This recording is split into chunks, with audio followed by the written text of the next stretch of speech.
So that is what you think. Yes. For us to live together any longer would be an obscene joke. Let's end it while we still have some sanity and decency left. Is that the best you can do in the way of sanity and decency, to talk like that? You'd like to cover it up with pretty words, wouldn't you? Well, we've had enough of that. I feel as though my face were covered with spider webs. I want to brush them off and get clean again. It's not my fault you've got weak nerves. Why don't you try to behave like a gentleman, instead of a hysterical minor poet? A gentleman, Helen, would have strangled you years ago. It takes a man with crazy notions of freedom and generosity to be the fool that I've been. I suppose you blame me for your ideas. I'm past blaming anybody, even myself. Helen, don't you realize that this has got to stop? We are cutting each other to pieces with knives. You want me to go? Or I'll go, it makes no difference. Only we've got to separate, definitely and forever. You really think there is no possibility of our finding some way? We might be able to find some way. We found some way, Helen, twice before. And this is what it comes to. There are limits to my capacity for self-delusion. This is the end. Yes. Only. Only what? It seems. Such a pity. Pity. The pity is this, that we should sit here and haggle about our hatred.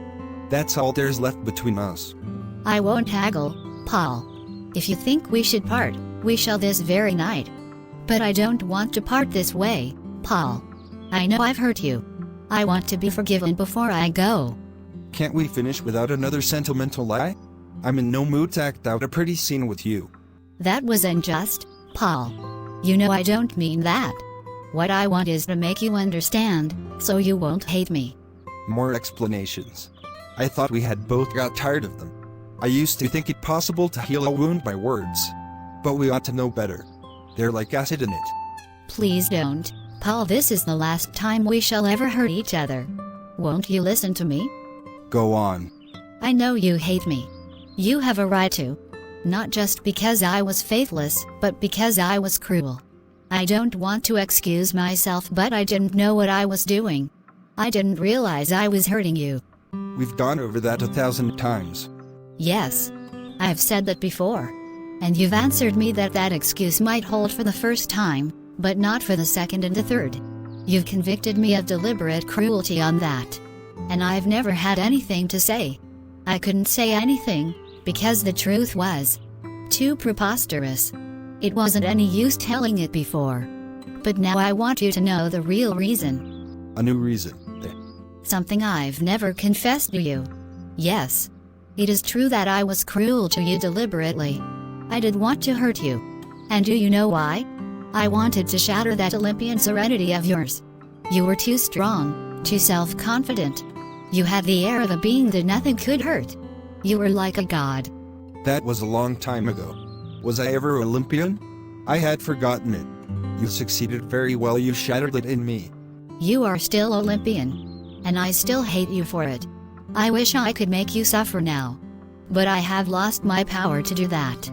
Aren't you contented with what you have done? It seems to me that I have suffered enough recently to satisfy even your ambitions. No, or you couldn't talk like that. You sit there making phrases. Oh, I have hurt you a little. But you will recover. You always recovered quickly.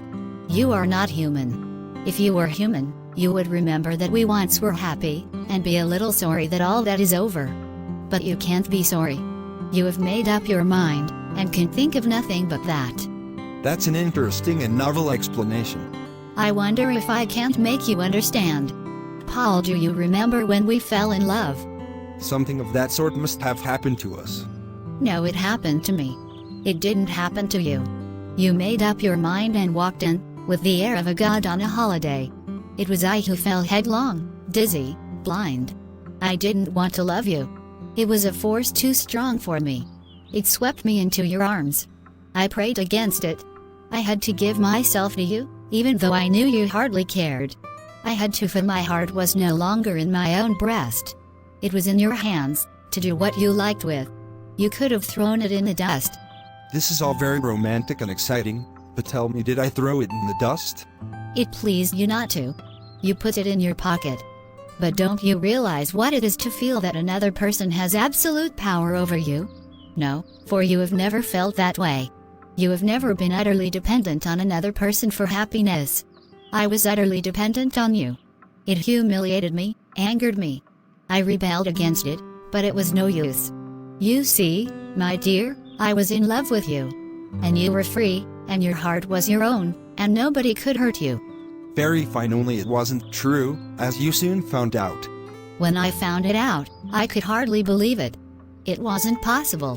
Why, you had said 1,000 times that you would not be jealous if I were in love with someone else, too. It was you who put the idea in my head. It seemed a part of your superhumanness. I did talk that way, but I wasn't a Superman.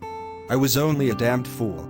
And Paul, when I first realized that it might be hurting you that you were human after all, I stopped. You know I stopped. Yes, that time. Can't you understand? I stopped because I thought you were a person like myself, suffering like myself. It wasn't easy to stop. It tore me to pieces. But I suffered rather than let you suffer. But when I saw you recover your serenity in a day, while the love that I had struck down in my heart for your sake cried out in a death agony for months, I felt again that you were superior, inhuman, and I hated you for it. Did I deceive you so well as that? And when the next time came, I wanted to see if it was real, this godlike serenity of yours. I wanted to tear off the mask. I wanted to see you suffer as I had suffered. And that is why I was cruel to you the second time. And the third time, what about that? Oh, I can't talk about that, I can't. It's too near. I beg your pardon. I don't wish to show an unseemly curiosity about your private affairs. If you were human, you would know that there is a difference between one's last love and all that have gone before. I can talk about the others, but this one still hurts. I see. Should we chance to meet next year, you will tell me about it then. The joys of new love will have healed the pains of the old. There will be no more joy or pain of love for me. You do not believe that. But that part of me which loves is dead. Do you think I have come through all this unhurt? No. I cannot hope anymore, I cannot believe. There is nothing left for me. All I have left is regret for the happiness that you and I have spoiled between us. Oh, Paul, why did you ever teach me your Olympian philosophy? Why did you make me think that we were gods and could do whatever we chose? If we had realized that we were only weak human beings, we might have saved our happiness. We try to reckon with facts. I cannot blame myself for that. The facts of human nature. People do have love affairs within love affairs. I was not faithful to you. But you had the decency to be dishonest about it. You did not tell me the truth, in spite of all your theories. I might never have found out. You knew better than to shake my belief in our love. But I trusted your philosophy, and flaunted my lovers before you. I never realized. Be careful, my dear. You are contradicting yourself. I know I am. I don't care. I no longer know what the truth is. I only know that I am filled with remorse for what has happened. Why did it happen? Why did we let it happen? Why didn't you stop me? I want it back. But, Helen. Yes, our old happiness. Don't you remember, Paul, how beautiful everything was? Give it back to me, Paul. Do you really believe, Helen? I know we can be happy again. It was all ours, and we must have it once more, just as it was. Paul. Paul. Let me think. Oh, you're thinking. I know. Think, then think of all the times I've been cruel to you. Think of my wantonness, my wickedness, not of my poor, tormented attempts at happiness. My lovers, yes. Think hard, and save yourself from any more discomfort. But no, you're in no danger. What do you mean? You haven't believed what I've been saying all this while, have you? Almost. Then don't. I've been lying. Again? Again, yes. I suspected it. Wise man. You don't love me, then? Why should I? Do you want me to? I make no demands upon you. You know that. You can get along without me? Why not? Good. Then I'll tell you the truth. That would be interesting. I was afraid you did want me. And I was sorry for you, Paul. I thought if you did, I would try to make things up to you, by starting over again if you wanted to. So that was it. Yes, that was it. And so? You needn't say any more. Will you go, or shall I? I'm going, Paul. But I think since we may not meet this time next year that I'd better tell you the secret of that third time. When you asked me a while ago, I cried, and said I couldn't talk about it. But I can now. You mean Dash? Yes. My last cruelty. I had a special reason for being cruel to you. Shan't I tell you? Just as you please. My reason was this: I had learned what it is to love, and I knew that I had never loved you, never. I wanted to hurt you so much that you would leave me. I wanted to hurt you in such a way as to keep you from ever coming near me again. I was afraid that if you did forgive me and take me in your arms, you would feel me shudder, and see the terror and loathing in my eyes. I wanted, for even then I cared for you a little, to spare you that. Are you going? Did you notice the date? It is the 8th of June. Do you remember what day that is? We used to celebrate it once a year. It is the day of our first gathering.